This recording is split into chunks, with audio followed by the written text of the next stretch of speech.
Oi, pessoal. Meu nome é Augusto Diniz, colunista de cultura de Carta Capital. Não deixe de se inscrever no canal do YouTube de Carta Capital para receber notificações de novos vídeos. A gente conversa agora com o produtor e artista DJ Zé Pedro. Valeu, Zé Pedro. E aí, tudo bem?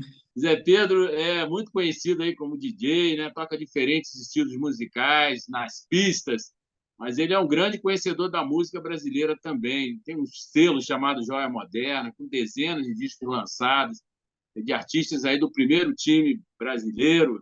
Agora está lançando aí seu segundo livro, intitulado Mela Cueca, As Canções de Amor que o Mundo Esqueceu. O livro abre aí com uma bem-humorada, né, biografia, autobiografia aí do Zé Pedro, engraçada, né? Ele relaciona aí as músicas açucaradas ou de fossa, né, dos anos 1970, cantadas não em português, mas em outras línguas, né? E aí faz comentários em cada uma delas. Ô Zé, por que você resolveu reunir aí essas músicas nesse livro? Conta aí um pouco desse trabalho. Eu acho que eu tenho muitas caras, né, ao longo dessa carreira artística, entre aspas, que começou em 1988, né, quando eu fui jogado nessa profissão de DJ, porque eu era caixa de uma boate em Copacabana chamada Crepúsculo de Cubatão. E como eu pisava nos casacos, abria a bolsa das pessoas e não atendia telefone, a gerente me disse: ou dá ou desce, literalmente, que a pista de dança era lá embaixo. E eu, com medo de ficar sem emprego nenhum, resolvi me arriscar nessa história. E já na primeira noite eu tive como dançarinas Lisa Stansfield e Annie Lennox. Esse pânico que me deu acabou, né, me projetando com mais força, a ponto do DJ residente ser dispensado e eu virei DJ do Crepúsculo de Cubatão. Depois fui para o Resumo da Ópera e cheguei em São Paulo em 1993, onde percorri a Via Crucis de todas as boates dos anos 90, né? A principal, na minha opinião, e que ainda não tinha sido revelada, é a face do garoto melancólico, preso em casa pela mãe até os 18 anos, que ela levava no colégio até os 15, filho único de mãe exagerada, né? Eu sempre me identifiquei com o Cazuza por causa disso, porque a minha mãe tinha essa passionalidade é, jogada com muita força em cima de mim, né? E aí eu era um menino melancólico que só ouvia as baladas românticas que tocavam nas trilhas das novelas e que também tocavam no meio do baile, porque a música Mela Cueca, que é essa música romântica da década de 70, é bom que todo mundo saiba que tocava no meio do baile. As luzes estroboscópicas cessavam, entrava um fumacê, ficava uma luz lusco-fusco, e o pessoal ia lá fazer o corpo a corpo na pista, né? E eu, e também descobri há pouco tempo, Tereza Cristina, ficávamos encostados na parede. Então, a gente ficava de olho era no nome da música que estava tocando. E assim eu comecei a fazer uma troca, mesmo que indireta, com essa profissão de DJ. Eu queria saber como era o nome daquela música. Eu me lembro que a primeira vez que eu vi Kate Bush, Wuthering Heights, para eu anotar esse nome no escuro foi uma loucura, entendeu?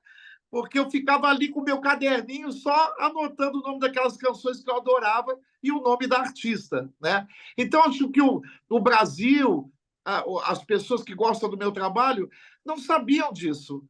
Achavam que eu era um cara fadado à piada, a coisa engraçada, mas dentro da minha casa, embaixo da cama, eu sou uma pessoa romântica, melancólica, que quando vai para Nova York só ouve essas canções da década de 70. Ô Zé, explica para o público aí o que é Mela Cueca. Você contou que elas são. Essas músicas tocam no meio do baile, né? Mas como é que pegou esse nome, né? Mela Cueca. Na verdade, esse é um termo criado pelo Big Boy, que era um locutor muito importante para a minha geração, e ele tinha um programa na Rádio Mundial AM, no Rio de Janeiro. AM, tá, gente? Para quem já nasceu no FM, fique sabendo que existia a Rádio AM, que era um radinho laranja do meu pai, que eu ouvia com aquele egoísta, chamava Egoísta, que era para ele ouvir o jogo de futebol, e eu ficava ouvindo essas baladas românticas. E nos Estados Unidos, essas canções se chamam break-up songs. E elas são baladas açucaradas, as orquestras tocadas ao vivo. E tinha muito brasileiro, né, dentro desse esquema, e que a gente achava que era gringo, porque eles queriam participar das trilhas internacionais das novelas, que é o caso do Ivan Newton, que era o Michael Sullivan, do Mark Davis, que era o Fábio Júnior, do Christian, que depois virou a dupla sertaneja Christian e Ralph, e tantos outros. O Gessé também tinha um nome engraçadíssimo, Chris Berg. Você não citou um aí que é um classicão, né? O Morris Albert. Maurício Alberto, com Feelings, né? Mas essa música foi um enorme sucesso, estrondoso sucesso internacional, e Morris Albert ficou famosíssimo aí com essa história. Teve centenas de regravações, inclusive de gente importante na música americana, né? É interessante observar essa música, especificamente ela chama a atenção, que está lá na sua lista, no livro, né? Mela Cueca, as canções que o amor que o mundo esqueceu, e tem outras, né? Ele citou aí o Fábio Júnior, com seu nome em inglês, né? O Christian, da dupla Christian Ralph, está lá, e tem vários outros estrangeiros. Essa relação aí, como é que você levantou isso? Porque tem bastante coisa, né, o DJ? Eu ficava em casa vendo Globo de Ouro. E aquelas músicas, determinadas músicas românticas, nunca iam para o primeiro lugar, mesmo que na rádio estivesse bombada. Então eu ficava pensando, mas por que o grupo Manchester, a música My Dear, não está no primeiro lugar no Globo de Ouro? Porque eles não podiam mostrar a cara. Então ficava sempre essa dúvida, né? Que só foi revelada para mim, imagina, lá na década de 80, porque era realmente um segredo de Estado da gravadora não dizer que o cara era brasileiro. É interessante. Uma música ali que eu já selecionei, que me marcou muito ali, é do Randy Brown, né? I'd Rather Hurt Myself. Essa música, ela chamava-se aqui de Melô, do Voo, né? Que ela abria, ela era propaganda da Rádio Mundial. Essa música é belíssima, do Randy Brown. Tem vários outros artistas estrangeiros, né? O Zé Pedro, queria que você falasse deles, assim, quem que você mais admira, ou quem é o grande mela cueca aí desse time. Aquela minha história de paixão por cantoras também, claro, se estende, né, no âmbito internacional. Então, eu adoro Gladys Knight, adoro Loleta Holloway, adoro Minnie Riperton, né, que é uma cantora que eu amo, adoro Thelma Houston. Eu gosto, tenho preferência sempre por cantora, seja qual a nacionalidade dela, né? E eu tenho contado, né, antes de assinar o livro, nos lançamentos, eu tenho contado as histórias da minha vida, porque a minha vida era uma tragédia anunciada que acabou se tornando algo engraçado e que todo mundo adora que eu conte. Então, a editora, né, a Cris Fuscaldo, na Garota FM Books, teve uma intuição, sem me conhecer, que eu deveria fazer uma introdução contando a minha vida misturada às Mela Cuecas, né? E isso era uma coisinha que era 2 parágrafos, e ela pediu para aumentar, aumentar, aumentar, e ficou praticamente metade do livro. E eu tenho uma menina que eu descobri também no maravilhoso YouTube, que é a Mara, que ela faz dublagem só dessas canções de amor do meu tempo. Então, quando eu digo absurdos tais como aos 29 anos eu dava o meu primeiro beijo, ela entra para cantar uma dessas canções românticas, como se fosse um videoclipe daquela história que eu estou contando. Esse livro aí é um livro que ele ressalta os artistas estrangeiros, mas o Zé Pedro, eu já citei aqui, é um grande conhecedor da música brasileira, e eu tenho admiração aí pelo seu selo, né, o Joia Moderna, porque lança coisas ótimas de artistas de ponta, ou se não é de ponta, artistas que estão começando, mas de muita qualidade. Zé Pedro, esse conhecimento da música brasileira, eu queria que você falasse de onde vem, o que é isso, essa paixão pela Maria Bethânia, etc. e tal. A história começou em Copacabana, como sempre. Eu tinha uma vizinha que tinha sido expulsa de uma companhia aérea por alcoolismo e ela cuidava de mim enquanto a minha mãe saía para trabalhar. E foi ela que me aplicou a Maria Bethânia, porque ela ficava completamente doida, jogava o braço da vitrola em cima do Drama, Rosa dos Ventos, aqueles discos que para uma criança de 7 anos era quase um pesadelo. Quando a Bethânia cantava Assombrações, eu ia para baixo da cama, praticamente. Eu tinha medo de tudo, né? Parafraseando um poema da Bethânia, eu tinha medo de tudo quase, né? E aí foi ali, então, que eu descobri a Bethânia. A partir da Bethânia, eu fui passando para outras cantoras. A primeira, depois da Bethânia, foi Maria Creuza. Então, eu só ouvia Bethânia e Maria Creuza. Depois eu fui para Laíde Costa, depois eu fui para Claudete Soares, depois eu fui para Gal Costa, depois eu fui para Elis Regina. Então, fui fazendo um mapeamento das cantoras do Brasil, né, dentro da minha vitrolinha, que era aquela vitrola, que eu não sei se você lembra, que a tampa era o alto-falante.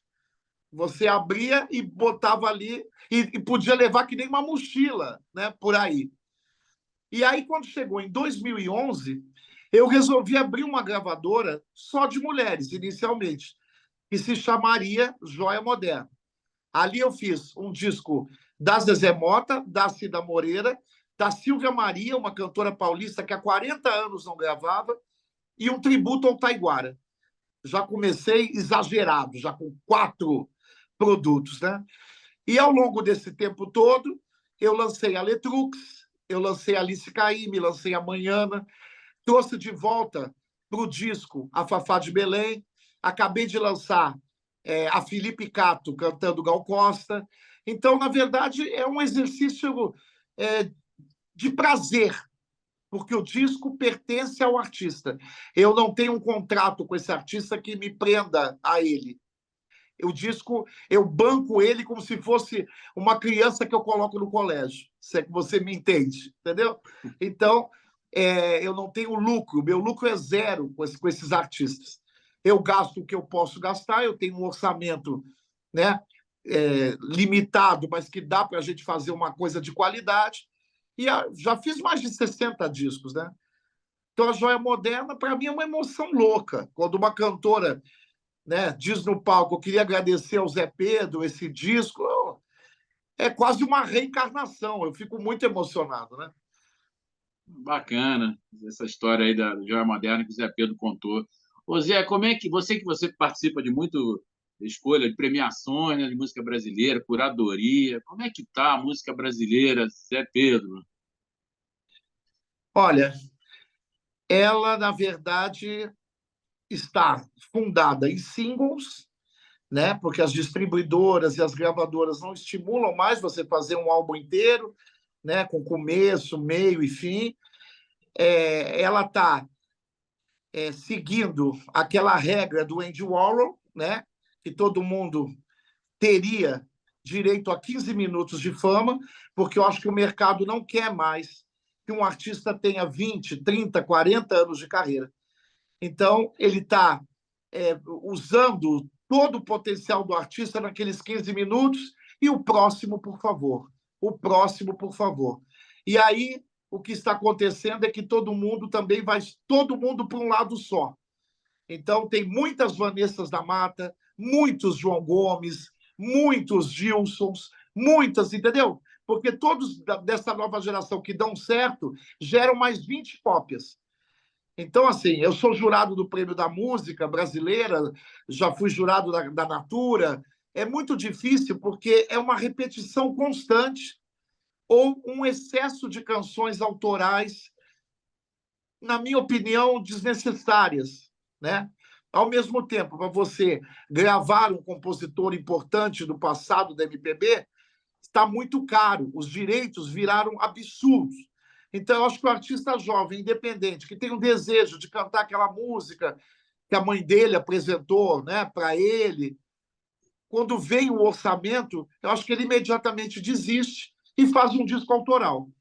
Se ele tem dom para isso, ele vai, né, ser pertinente no mercado. Se não, ele vai fazer e vai também ficar ali no mercado planando, entendeu? Porque é isso, tá tudo muito mercado, sempre foi. Nunca foi. Fazer música no Brasil nunca foi um conto de carochinha, mas agora tá difícil mesmo. E a Joia Moderna, por exemplo, era um carimbo de qualidade, estar associado ao meu nome, se é que eu tenho algum prestígio, enfim. Agora, nada disso adianta para um artista. Se ele tem uma rede social fraca, se ele não conversa, se ele não atrai um público. Então, hoje o carisma está realmente em primeiro lugar na vida de um artista. E se ele não tiver carisma e somente talento, e for um pouco resistente às redes sociais, ele está ferrado. E tem um monte aí, né, que está tendo dificuldade, principalmente esse pessoal da velha guarda, né? Ele teve dificuldade porque o Brasil não tem memória, né? É um clichê. E depois que o artista envelhece, o mercado e o público quer recuperar aquele remorso excessivamente num artista só.